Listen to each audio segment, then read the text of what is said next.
Ќе утврди судот што е вистина, судот е тој што утврдува фактичката состојба, но има прилично контрадикторности во изјавите на досега сослушаните сведоци. Тоа е она што сега би можеле да ви го кажам, не знам што друго би ви кажал. Зошто е важно дали биле поените 50, 100, 500 или колку биле, дали биле 100 пари? Во врска со исказите и конзистентноста на исказите на сите сослушани сведоци во овој предмет. И заради фактичко утврдување на фактичката состојба. Затоа е битно. Инаку и 50 евра е подкуп ако се наменети. Но има неверојатни контрадикторности во изјавите. Затоа беа прашањата од тој тип. Кои се тие контрадикторности потоци? Па, бевте тука и ги утврдивте. Нека поминат и другите сведоци. Дали е точно? Да ги имаат исказите прочитано за да ги знаат контрадикторности. Кои се поточни? Па, себе ви кажувам. Дали е точно дека една од тие контрадикторности е дека господика Камчева се сретнала со премиерот, а вие тоа не го кажавте денес? Јас тоа прв пат го слушам од вас. Дека се сретнала со премиерот. Дали е Го точно, слушна. не знаеме и ние. Појма немам јас. Од кај би знаел сведок кој што е пријавител на кривична пријава. Незиниот сопруг го изјави тоа дека пријавил кај премиерот, а она го нема тоа во незиниот исказ.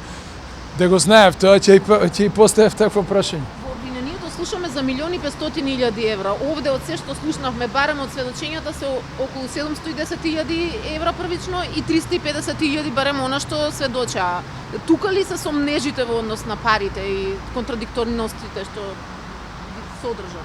Најмалку тоа, добро сте го приметиле, но тоа е најмалку каде што ни се контрадикторностите и сите тие други работи.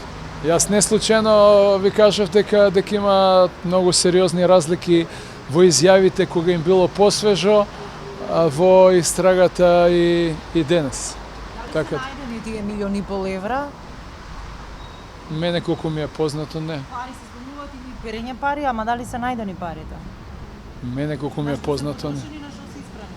Значи, потретват ви кажувам, мене не ми е познато. А ако некој знае, убаво е да го каже тоа на судот. Тоа е. Фала. Не во овој момент, значи рековме и минатиот пат, не би сакале да коментираме изјави на сведоци, кои што и вие ги имавте можност да ги чуете во судската сала. Коментарот наш ќе биде даден во завршните зборови. Значи, како што изјави колегата, ние во овој момент укажуваме на неконзистентности, кои што потоа ќе можеме да ги скоментираме во завршниот збор. Оди ли во прилог тоа што Јанева директно не побарала од сведоците? Ниту едниот, ниту другиот не посочија дека таа директно не барала пари од неа. Она не барала пари, да. Сведоците изјавија дека не барала пари Јанева.